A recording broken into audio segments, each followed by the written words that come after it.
ಇದನ್ನ ನೀವು ಅರ್ಥ ಮಾಡ್ಕೋಬೇಕು. ಅಸ್ತಿತ್ವದಲ್ಲಿ ಮದುವೆ ಅನ್ನೋದೇನೂ ಇಲ್ಲ.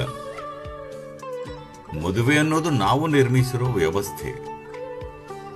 ನಿಮ್ಮ ದೇಹ, ಮನಸ್ಸು, ಭಾವನೆಗಳಲ್ಲಿರೋ ಪ್ರಾಥಮಿಕ ಅಗತ್ಯಗಳಲ್ಲಿ ಸ್ವಲ್ಪ ಘನತೆಯನ್ನು ತರೋದಿಕ್ಕೆ ನೀವು ಮದುವೆನ ನೋಡ್ಬೇಕಿಲ್ಲ.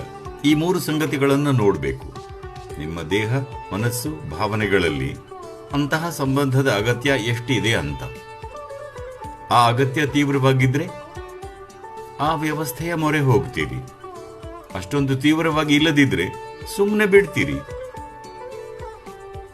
ತಾರುಣ್ಯದಲ್ಲಿ ಎಲ್ಲರಲ್ಲೂ ಆ ಒಂದು ತುಡಿತ, ಆ ಒಂದು ಕ್ಷಣ ಬಂದಿರುತ್ತೆ.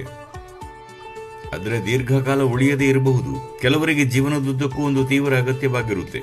ಸಾಕಷ್ಟು ಜನರಿಗೆ ಒಂದು ಕ್ಷಣದ ತುಡಿತ ಅಷ್ಟೇ. ಆ ತುಡಿತಕ್ಕೆ ನೀವು ಮದುವೆ ಮಾಡ್ಕೋಬೇಕಿಲ್ಲ. ಆದರೆ ತುಂಬಾ ತೀವ್ರವಾದ ಅಗತ್ಯವಾಗಿದ್ರೆ ನೀವು ಮದುವೆ ಆಗ್ಬೇಕು. ಈಗೇನ್ ಮಾಡ್ತೀರಿ?